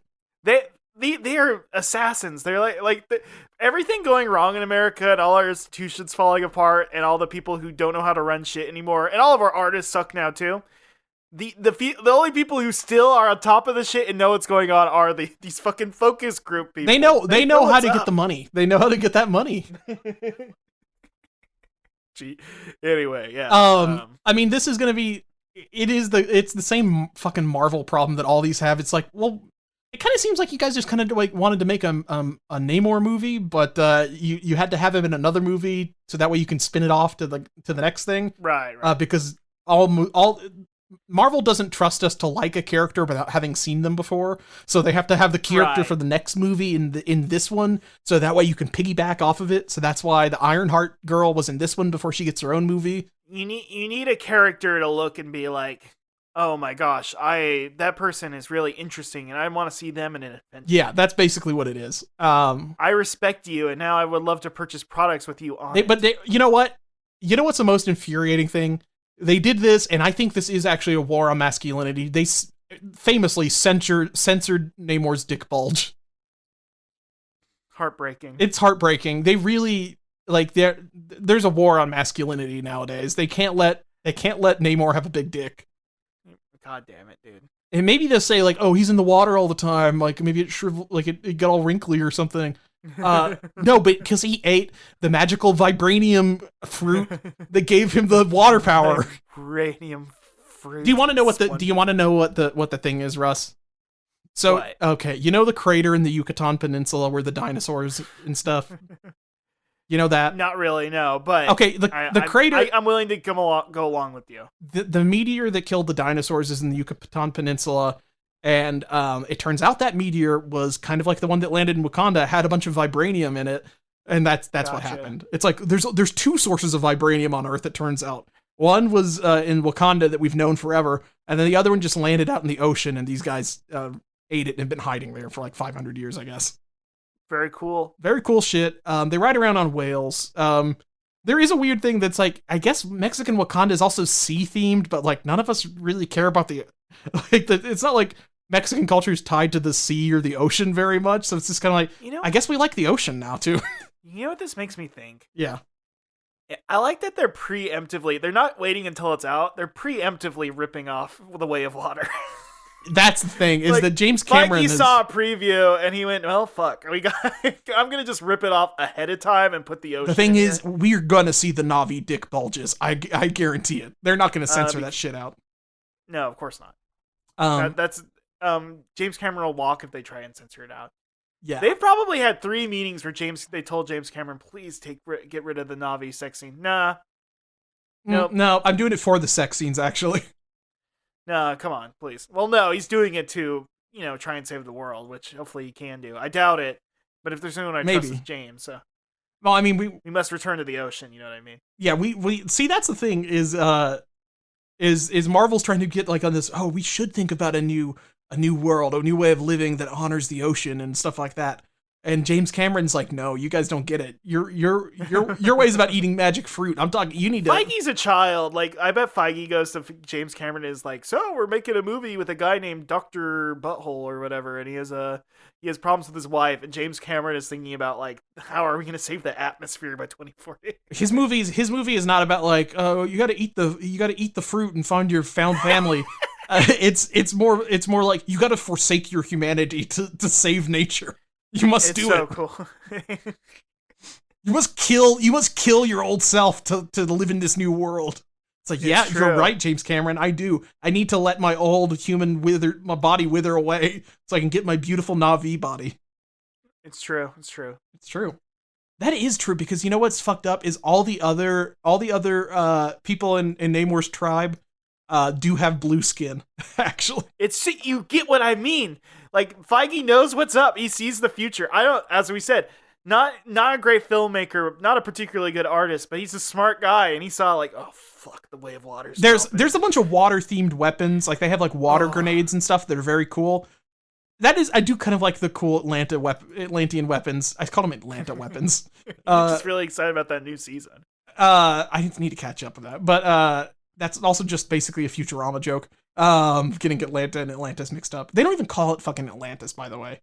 They call it a misspelling of the name for the underworld in Mayan mythology. It kind of well, they can't copyright Atlantis, so yeah, they can copyright Talocan, which is like a version of the Mayan word, but like with 3 letters taken out. Mom, did you hear in the new Marvel movie Atlantis is actually Hello Khan? Cool. Epic DBZ pose. Do you want me to pull up like a million explainer pieces on why is it called this and not Atlantis? There's been so many articles that have been made to for these guys that are like, I don't get it, I don't understand. If you call it Atlantis, you're a fucking piece of shit. You're racist, actually, because this is Hollow. I was gonna let you say that. You heard it here first, folks. I'm done with white Namor. If you say Atlantis, your ass is getting roasted. That's like using the white version of an emoji. He's like saying Atlantis instead of Talocan. Talocan.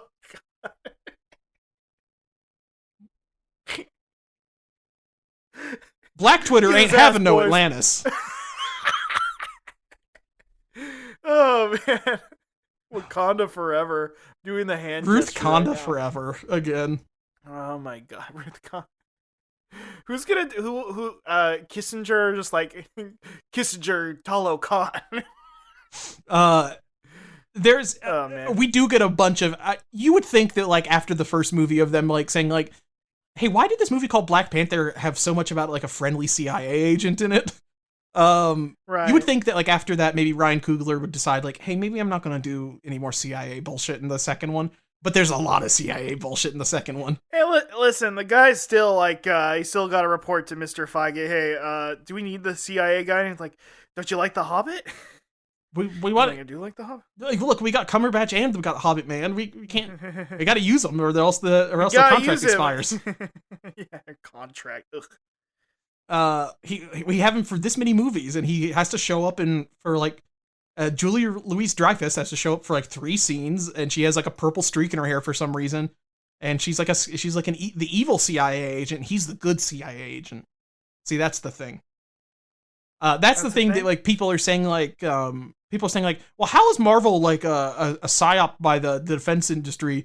If there's like an evil CIA Julia Louis-Dreyfus in it, huh? It's like well, there's a good CIA guy in it too. There's a good CIA guy. Now there will be a CIA gay in the next movie. Come on, I can get one mispronounced. No, they will do that. Disney will say this is the first gay CIA agent in a movie. Agent Coulson's like cousin or something. Oh, it'll be like the gay guy from Endgame or whatever, where he's just like in a support group talking about something. You mean Crying Man is gonna come back? The Crying Man. He was the CIA. The first gay CIA agent was his husband. The Crying Man, dude. They should have made the Crying Man in Eternal. Wasn't that a? I mean, Paperboy was the Crying Man in Eternals, unfortunately. Really? Man, who is it? That man, Crying watching Man is like one of the Russo brothers, right? What? Isn't the Crying Man a Russo brother? I don't know. He's around. He's a lifer. Is he? They got Taika Waititi doing this, that, and everything in the. Taika Waititi is also kind of the Crying Man. He makes me cry. He turns me into the Crying Man having to see his fucking face. To turn you, the Smiling Man, into the Crying Man is really something. The crying crier who cries at things that makes him cry. Speaking of things that make me cry, I've really got to use the bathroom, so we got to wrap this episode up. Okay, oh my bad. We got mad about Talokan. Talokan. I'm doing the salute. You can't see, but I do the salute every time we say it. Doing that. I'm imagining like a guy in his mid-50s going to like a Mexican restaurant. Talokan, like the movie. Like at a waitress. I do want somebody to like go to like the local like shitty Mexican like bar and grill and like do that to like the guy serving him fajitas. Coca-Cola still uses real cane sugar, right? Talokan. Jarritos best soda, Talokan. That's true. Man, if there was a scene where Namor's like, he's like, maybe the surface world isn't so bad. They got Jarritos. Maybe the subjugation of my people is okay if it gave us Jarritos. Man, what is it? Bumblebee Man's here? Wait, what is this guy's name? It's Bumblebee Man. El Chaparrito? What is his name? Oh, man, why am I forgetting his name? Wait, were you talking about the real guy or the guy from The Simpsons? Not the guy from The Simpsons. What is his name? El Chapulan. El Chapulan. Yes. Or the guy that dresses up like the guy that dresses up as a little kid. The El Sábado Gigante guys. It's so cool. Yeah. Oh, man. That is maybe the one thing I miss about cable the most is just being exposed to like Telemundo and Univision through my mom just leaving the TV on like in her room or something like that. Right. And like just seeing like their version of Good Morning America where somebody comes up where like before they go to commercial every time, they're just all like cha-chaing to like music.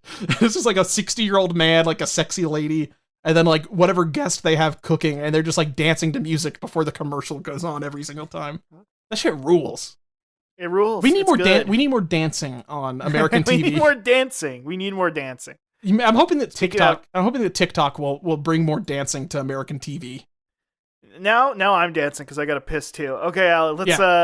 Do you have anything? We're playing Willow. Check out Willow. It's not good. I don't like it so far, but somebody out here's got to check out it. the Callisto Protocol. It's like Dead Space, but if they worse.